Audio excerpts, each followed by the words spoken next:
Constitution of India, তার আমাদের প্রথম part that is the union and the territory. Union and the টেরিটরিজে আমরা দেখব মেজরলি 4টে আর্টিকেল আছে, ঠিক আছে। এই 4টে আর্টিকেল কী নিয়ে ডিফাইন করছি না, আমাদের about the nation, the Bharat, the India, আমাদের এই ভারতকে নিয়ে ইন্ডিয়া ডিল করছে, ঠিক আছে। যেখানে আমাদের এই স্টেটস, সব কটা স্টেট আছে। তো আমাদের প্রথম আর্টিকেলই যেটা দেখতে পাই যেটা হচ্ছে name and territory of the union, মানে প্রথম আর্টিকেল হচ্ছে name and territory of the union. সেখানে আমরা কী বুঝতে পারছি না, name, what is the name of the our nation, that is India. So India that is Bharat is the union of state, not of federation of state. প্রথম আমাদের article যেখানে বলছে যে India that is Bharat is the union of state, মানে স্টেটের union দিয়ে আমাদের একটি কান্ট্রি বা দেশ তৈরি হয়েছে, দ্যাট ইজ ইন্ডিয়া, ঠিক আছে। তো এখানে আবার আমাদের কেসি ওয়্যার বলে একজন আছেন, তিনি বলেছিলেন যে it is a quasi federal structure. Question এসেছে পরীক্ষায় যে কেসি ওয়্যারের বক্তব্য কী, মানে এটা কি, this is a quasi federal structure, not a complete union of state, not a completely, not a federation of state, but it's somewhat to federation of state is taking as quasi federal structure, ঠিক আছে। তো কেসি wire আমাদের এটা বলেছিলেন। তো প্রথম আর্টিকেলটা আমরা ভালোভাবে দেখে নিলাম, ইন্ডিয়া দ্যাট ইজ ভারতকে নিয়ে আমরা it is a union of state, not a federation of state. পরের আর্টিকেলে চলে আসছি এস্টাবলিশন অ্যাডমিনিস্ট্রেশন অফ নিউ স্টেট। এখানে কী হচ্ছে, মানে ধরো আজকে ইন্ডিয়া আমাদের চাইলো বাংলাদেশের এক টুকরো নিয়ে নিতে, বা পাকিস্তানের এত ঝামেলা করছে এক টুকরো নিয়ে নিতে, ঠিক আছে। তো নিয়ে নেওয়ার পরে ওটা কোন আর্টিকেলের মধ্যে ঢুকে যাবে, ওটা আমাদের আর্টিকেল 2 এর মধ্যে ঢুকে যাবে, ঠিক আছে। এই যে বাংলাদেশ বলছে না chicken neck chicken neck chicken neck, যদি ওদের ত্রিপুরার থেকে তো ওইখানটাকে যদি আমরা নিয়ে নিই তাহলে কি ওটা আমাদের হয়ে গেল বাংলাদেশের অর্ধেক পার্টটা, ঠিক আছে। তো সেইটা আমাদের ওটা ওই যে ওই অ্যাড করছি ওইটা আমাদের কোন আর্টিকেলের মধ্যে পড়বে, এস্টাবলিশন অ্যাডমিশন অফ নিউ স্টেট। যদি আমরা ইন্ডিয়ানের বাইরে, মানে এখানে সাপোজ পাকিস্তান থেকে একটুখানি বালুচিস্তান কেড়ে নিলাম এখান থেকে, বা এই বাংলাদেশে এই ত্রিপুরার এখানে এই পোর্শনটা একটুখানি কেড়ে নিলাম, তাহলে ওটা ওই যে আমরা নতুন স্টেটটা নিচ্ছি ওইটার যেই আমাদের অ্যাডমিনিস্ট্রেশন, ওটার অর্গানাইজেশন, ওটার নতুন নাম, ওগুলো কে করবে আমাদের আর্টিকেল 2, ঠিক আছে। আর্টিকেল 2 আর আর্টিকেল 3 মধ্যে কী ডিফারেন্স, আর্টিকেল 3 হচ্ছে আমাদের ইন্টারনাল রিঅ্যাডজাস্টমেন্ট, সেম দুটো হিস্ট্রির। মানে সাপোজ আজকে এই যে আমাদের হয়েছে নতুন কেরালা হয়েছে, কেরালাতে আমাদের কী ছিল আমরা জানি না, মালাবার কোচিন নিয়ে আমাদের ছিল পুরো একটা জায়গা, সেটাকে আবার এখন ওটাকে পুরোটাকে মিলিয়ে এখন কেরালা বলা হচ্ছে। আগে মালাবার কোচিন সব মিলিয়ে আলাদা আলাদা ছিল, সেটাকে নিয়ে এখন কেরালা হয়ে গেছে, ঠিক আছে। তো সেটা আমাদের কী হলো, ইন্টারনাল রিঅ্যাডজাস্টমেন্ট হলো, ঠিক আছে। অন্ধ্রপ্রদেশ হয়েছিল, ঠিক আছে। এভাবে যেই সব নতুন নতুন জিনিস তৈরি, যেমন ছত্তিশগড় হলো, যেমন জম্মু অ্যান্ড কাশ্মীর আর লাদাখ, জম্মু কাশ্মীর আর লাদাখকে দুটো ভাগ হয়ে গেলো, দুটো আলাদা আলাদা স্টেট হয়ে গেলো রিসেন্টলি, ঠিক আছে। তারপরে আমাদের তেলেঙ্গানা হলো, ঠিক আছে। এইগুলো কি this will all fall under article 3। তো আমাদের টেরিটরির ভেতরে যদি কোনো স্টেটের নতুন নামকরণ দেওয়া হলো, ওদের টেরিটোরিয়াল বাউন্ডারি করা হচ্ছে, এদের আমরা কী বলবো, increasing or decreasing the length of the territory, এই সব কিছুকে আমরা নিয়ে কোথায় ঢুকিয়ে দেবো, আর্টিকেল 3-তে ঢুকিয়ে দেবো, যেখানে আমরা কী বলছি, formation of new state and alteration of areas and boundaries or name of existing state. কী নিউ স্টেট, নতুন স্টেট আমরা নতুন বানালাম, যেমন ছত্তিশগড় বানালাম, ঠিক আছে, যেমন লাদাখ বানিয়ে দিলাম। অ্যান্ড অল্টারেশন অফ এরিয়া ছোটো করলাম বা এরিয়া বড়ো করে দিলাম, যেমন আমাদের কেরালাকে আমি মাত্র বললাম কি কোচিন মালাবার নিয়ে একটা কেরালা হলো, ঠিক আছে। Alteration of areas and boundary, name of existing state, name বদল করে দিচ্ছি আমরা, যেমন আমাদের এখন দিদি কী হয়েছে না, আমাদের ওয়েস্ট বেঙ্গলকে নেমটা আমাদের চেঞ্জ করে পশ্চিমবাংলা বা বাংলা করে দিতে। এটা একটা মানে খুব ভালো প্রসিডিওর, কারণ আমাদের নাম সার্চ করতে গেলে ওয়েস্ট বেঙ্গল সবার নিচে থাকে, তো সেটাকে ওপর দিকে আনার চেষ্টা, বাংলা যদি হয় তো বি দিয়ে শুরু হবে, আমাদের নামটা সেটা অনেক ওপরে আসবে, ঠিক আছে। সেমনিভাবে কেরালা এখন নতুন বলেছে যে আমাদের নাম কেরালাম করে দাও, ওটা এখন চলছে। আবার আমাদের আর কি ছিল না, উড়িষ্যাকে ওড়িশা হয়ে গেল, ঠিক আছে। তো this will all fall under article 3 of the Indian constitution. তাহলে আমরা 3টে দেখে নিলাম। তাহলে প্রথমে একটা কী ছিল, আমরা বলো name and the territory of union. তাহলে কী বলেছিলাম আমি, India that is Bharat is a union of state, not a federation of state. আর কেসি ওয়্যার কী বলেছেন, it is a quasi federal structure. তারপরে কী বলি, establishment admission of new state, মানে যদি আমাদের এখন একটুখানি এই যে পাকিস্তানের একটু পার্ট নিয়ে নিলাম, বা আমাদের এখানটা একটু নিলাম, আগে যেমন আমাদের এই সিকিম পোর্শনটা আমাদের ইন্ডিয়ার মধ্যে ছিল না, টেরিটরির বাইরে টেরিটরি থেকে আমরা নিলাম, টেরিটরির মধ্যে এখন সিকিম ঢুকলো, আগে সিকিম ছিল না আমাদের। তো এটা কোথার মধ্যে পড়বে না, আর্টিকেল 3 আর্টিকেল 2 এর মধ্যে পড়বে। আর্টিকেল 3 এর মধ্যে কি না, new state alteration of boundaries টেরিটরির ভেতরে, ঠিক আছে।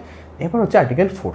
আর্টিকেল 4 বলছে যে 2 আর 3 যেই আমরা জিনিসটা করছি, যে establishment of new state or formation of new state, it will all fall under article 4, where it is said laws made under article 2 and 3 are not to be considered as amendment under article 368, যেখানে আমরা article 368 আমরা কি জানি, special majority হয়, তারপরে আমাদের কি হয়, অ্যাবসলিউট মেজরিটি হয়। তো ওইগুলোর মধ্যে না পড়বে, এগুলো পড়বে জাস্ট সিম্পল মেজরিটিতে আমাদের এই এস্টাবলিশমেন্ট অফ নিউ স্টেট বা 2 আর 3 নম্বর আর্টিকেলটা পাস করানো হবে, ঠিক আছে। So it will not need any special majority, that is 2/3 of the member of the পার্লামেন্টের ভোট চাই না, only it needs the simple majority that is present and voting, 50% present and voting. আমরা majority নিয়ে আবার একটা video করবো, আপাতত এটাই জেনে রাখো আর্টিকেল 368-এ আমাদের 4 রকমের মেজরিটি নিয়ে কথা বলে, ঠিক আছে। যার মধ্যে স্পেশাল মেজরিটি আছে, অ্যাবসলিউট মেজরিটি আছে, প্রেজেন্ট অ্যান্ড ভোটিং আছে, আবার সিম্পল মেজরিটি আছে। তার মধ্যে সবথেকে easiest way to pass a bill is simple majority, that is মানে জাস্ট আমাদের সাপোজ 100টা মেম্বার আছে, 50 জন ভোট দিলেই আমাদের সিম্পল মেজরিটি পেয়ে যাবে, ঠিক আছে। 50 না 51 জন, একটা এক্সট্রা, তাহলে সিম্পল মেজরিটি হয়ে গেল। তাহলে এই যে 2 আর 3-এর লসগুলোকে, যদি বিলগুলো অ্যাক্টগুলো আসে, এটাকে বিল কনভার্ট করতে গেলে কি সিম্পল মেজরিটি চাই, দিস ইজ নাথিং এলস, ঠিক আছে। তাহলে আমাদের পার্ট 1-এ যে 4টে আর্টিকেল ছিল পড়ে নিলাম। আচ্ছা, এগুলো কি লিখেছিলাম, এই পার্টে যে ফরমেশন অফ ইন্ডিয়ান স্টেটসগুলো হচ্ছে, ওদের পরপর কী হলো না, প্রথমে আমাদের জানি 565খানা প্রিন্সলি স্টেটস ছিল বিফোর 1947। আফটার 1947 আমরা কী করলাম, ওদের সবকটাকে নিয়ে এক জায়গায় করলাম। তো 549 states wanted to come to India and the rest went to Pakistan, ঠিক আছে। তো এই 549 স্টেটের মধ্যে আবার 3 জন একটুখানি প্রবলেম করেছিল, কে না, হায়দ্রাবাদ, জুনাগড় আর কাশ্মীর। তো এরা বলছে যে আমরা ওখানে, কেউ বলছে আমরা ইন্ডিপেন্ডেন্ট থাকবো, কেউ বলছে আমরা পাকিস্তানে যাবো, কিন্তু সেটা ইম্পসিবল। যেমন সাপোজ আমাদের জুনাগড় বা হায়দ্রাবাদ, একে যদি মাঝখান থেকে কী করে আমি পাকিস্তানে পাঠাবো, বলছে আমি পাকিস্তানের আন্ডারে থাকতে চাই, তো সম্ভব নয়, তাদের অ্যানেক্স করতে হলো, ঠিক আছে। হায়দ্রাবাদকে অ্যানেক্স করতে হয়েছিল বাই দ্য অপারেশন পোলো, ঠিক আছে। জুনাগড়কে একটা রেফারেন্ডাম দিয়ে করাতে হয়েছিল, আর কাশ্মীরকে ইনস্ট্রুমেন্ট অফ অ্যাক্সেশন দিয়ে ওদেরকে ক্যাপচার করে নেওয়া হয়েছিল। তাহলে এই 3টে প্রিন্সলি স্টেটসকে আমরা কী করে ক্যাপচার করে নিলাম, পরীক্ষায় আসে আমাদের কী হয়, হায়দ্রাবাদকে ক্যাপচার করেছিলাম বাই অপারেশন পোলো, জুনাগড়কে বাই আ রেফারেন্ডাম, অ্যান্ড কাশ্মীরকে by an instrument of accession, ঠিক আছে। তারপরে তাহলে কী হয়ে গেল, এই 549 + 3 princely states were integrated into the states of India, ঠিক আছে। 1947-49 এরপরে নানা রকম প্রবলেম দেখা দিল নানা রকম স্টেটস থেকে, যে তারা বলছে যে আমাদের লিঙ্গুইস্টিক বেসিসে আমাদের স্টেটকে ডিভাইড করো, ঠিক আছে। যেমন আমাদের Marathi speaking people and Gujarati speaking people, তো গুজরাটিরা বলছে আমাদের গুজরাট করে দাও, মারাঠিরা বলছে আমাদের মহারাষ্ট্র করে দাও, এরকমভাবে নানা রকম অন্ধ্রপ্রদেশ, সেখানে তো নানা রকম প্রবলেম ক্রিয়েট হওয়াতে তো তারপরে 3টে কমিটি আসে। কী কমিটি না, প্রথম হচ্ছে ধর কমিটি, আসে, দ্যাট ইজ ইন জুন 1948, ঠিক আছে। তো ওদের যখন প্রবলেম হয় যে আমাদের লিঙ্গুইস্টিক বেসিসে আমাদের স্টেটকে ডিভাইড করে দাও, তখন আমাদের ধর কমিটিকে বানানো হয় to look in to the matter, যে ইফ ইট ইজ পসিবল, যদি পসিবল হয় তো পসিবল, তখন ধর কমিটি জানায় যে recommended administration of states on the basis of administrative convenience, না আমাদের অ্যাডমিনিস্ট্রেটিভ করতে যেটা সুবিধা হবে সেন্ট্রাল থেকে, ঠিক আছে। তো সেরকমই আমাদের বাউন্ডারিজ করা উচিত বা টেরিটরিজ বানানো উচিত, নট বেসড অন লিঙ্গুইস্টিক, ঠিক আছে। তো সেইভাবে আমাদের রিকমেন্ডেড অ্যাডমিনিস্ট্রেশন তো ধর কমিটি হলো। পরে আবার ওটা নিয়ে তর্ক বিতর্ক চলতে থাকলো, স্টেটের মধ্যে নানা রকম যা হয় আর কি হতে শুরু করলো, দিয়ে জেবিবি কমিটি তৈরি হলো। কবে তৈরি হলো, ডিসেম্বর 1948 কী হলো, জেবিবি কমিটি তৈরি। কে জওহরলাল নেহরু, বল্লভভাই প্যাটেল আর পট্টাভি সীতারামাইয়া, এই 3 জন মিলে একটা কমিশন বা কমিটি বানালো। তারাও 1940 ডিসেম্বরে, এটা জুন-ডিসেম্বরে কদিনের মাথাতেই তারাও বললেন কি rejected language is the base of reorganisation, তখন তারাও ল্যাঙ্গুয়েজের হিসেবে রিঅর্গানাইজেশন বাদ দিয়ে দিলেন। তারপরে আবার ঝামেলা শুরু হলো, ঠিক আছে না, they want a state, mainly Andhra Pradesh, ঠিক আছে, মেনলি অন্ধ্রপ্রদেশ ওয়ান্টেড যে তাদের স্টেটকে তেলেগু স্পিকিং স্টেট হিসেবে আলাদা করে দিতে হবে। Andhra Pradesh want a new state which will be based on the Telugu speaking people, ঠিক আছে। তো তেলেগু স্পিকিং পিপলরা, তো সেখানে আমাদের ছিল পট্টি শ্রীমালু, তিনি একটা 56 ডেজ লং হাঙ্গার স্ট্রাইক চালালেন এবং তিনি মারা যান, ঠিক আছে। তিনি মারা যেতে অক্টোবর 1953-তে, আর সরকারের কাছে কিছু ছিল না, they had to make the state of Andhra Pradesh on the based on their linguistic principle, ঠিক আছে। তো ওই নানা রকম স্ট্রাইকের ফলে অক্টোবর 1953-তে প্রথম অন্ধ্রপ্রদেশ হয় based on the linguistic principles, ঠিক আছে। এরপরে আমাদের ফাজল আলী কমিশন হয় অন ডিসেম্বর 1953, অক্টোবরের পরে 2 মাস পরে আর একটা ফাজল আলী কমিশন হয়, যে দেখতে if it is still possible ঠিক আছে। ফাজল আলী মেনে নেয় যে ল্যাঙ্গুইস্টিক প্রিন্সিপালে it can be possible, but he rejected the principle of one language one state. তিনি সেই ওয়ান ল্যাঙ্গুয়েজ ওয়ান স্টেটটা রিজেক্ট করে দিলেন। কিন্তু লিঙ্গুইস্টিক প্রিন্সিপালে যে করা যায়, তখন তারপরে গুজরাট মারাঠা হলো, গুজরাট আলাদা হয়ে গেল, মহারাষ্ট্র আলাদা হয়ে গেল, গুজরাটে চলে গেলো মহারাষ্ট্রটা। তো after that it happened, but he strictly rejected the principle of one nation and one language one state, ঠিক আছে। তো Fazal Ali commission accepted the language as the base of state reorganisation. তো ফজল আলী কমিশনে আদার মেম্বার্স জিজ্ঞেস করে কে এম পান্নিকার আর এইচ.এন. কুন্দ্রু, ঠিক আছে। এই দুজন আরও ছিল ফজল আলী কমিশনে। তারপর থেকে আর কোনো কমিশন হয়নি, ডিসেম্বর 1953 লাস্ট হয়েছে। তো 1956 স্টেট রিঅর্গানাইজেশন হয়েছে অন দ্য কী হয়েছে তারপরে 14 স্টেটস অ্যান্ড 6 ইউনিয়ন টেরিটরিজ হয় 1956-এ 14 স্টেটস অ্যান্ড 6 ইউনিয়ন টেরিটরিজ হয় অ্যাজ অফ 1956। তো এই স্ট্রাগেলটা চলে মোটামুটি 9 বছর এই স্ট্রাগেলটা চলে দিয়ে স্টেটগুলো রিঅর্গানাইজেশন করতে।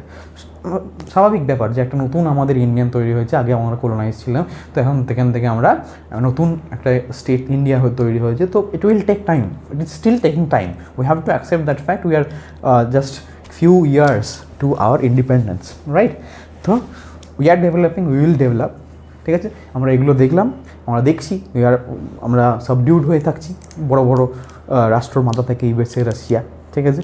But we are still working on it to get onto the top leap. We are making bricks, we are making so many things, but we will do someday. We are ahead of our time. মানে আমাদের এই 75 বছর হয়েছে, 75 বছরের মধ্যে আমরা এত কিছু করে ফেলেছি। It will take time. See, this took time. This took 9 years for our states to be reorganized. 9 years কি, আরও 2020-তে আবার এসে 28 স্টেটস হয়েছে।